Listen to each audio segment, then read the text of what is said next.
ఇప్పటిదాకా మా సాజిద్ గారికి ఏదో మెసేజ్ వచ్చిందట. ఆర్టీసీ అన్న మేము పేద రెడ్లము, మీ సంఘంలో మాకు అవకాశం ఇది, ఇందులో ఉంటామని చెప్పగానే సంపత్ గారు మీకు చెప్పిండు, మీరు చప్పట్లు పెట్టి నా తాన కుదిరేయాలి, నా తాన కుదిరేది గీత బరాబర్ ఉంటుంది, నా తాన గీత బరాబర్ ఉంటుంది. అల్లట్టు మనం ఇటు క్లారిటీ వచ్చింది అనుకుంటా.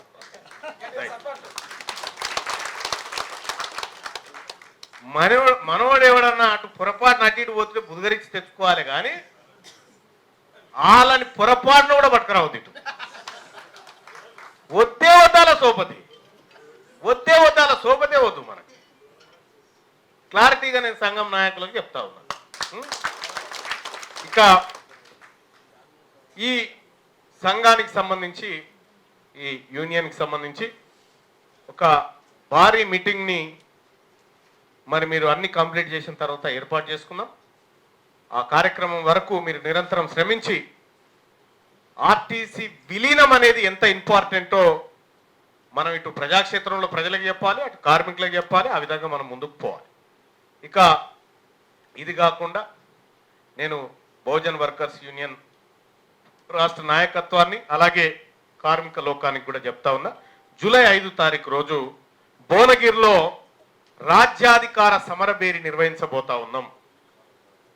ఎట్లాగో మీ బస్సులే కాబట్టి, మీ చేతుల్లో బస్సులు ఉంటాయి కాబట్టి ఎట్లా వస్తారో రరి. మరి ఆ రాజ్యాధికార సమరబేరిలో మన ఆర్టీసీ కార్మికుల ఆశయాలు రెపరెపలాడాలి, అక్కడ చర్చించబడాలి. దానికోసం మీరందరూ ఈ కథన రంగంలోకి రావాలని చెప్పి ఆహ్వానిస్తూ, మరి ఇప్పటికే చాలా ఆలస్యం అయిపోయింది.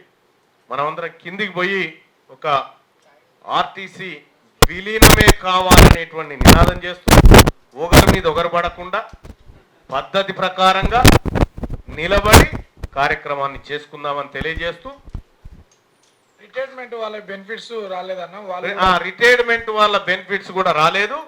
రిటైర్మెంట్ వాళ్ళ బెనిఫిట్స్ ఎందుకు రావు, ఎట్లా రావు అనేటువంటి సంగతి నేను చూస్తా, నేను మాట్లాడతా ప్రభుత్వంతో. ఖచ్చితంగా దానికి పరిష్కార మార్గం అతి త్వరలో రిటైర్డ్ ఆర్టీసీ కార్మికుల బెనిఫిట్స్ ఇప్పిస్తా. Right, thank you.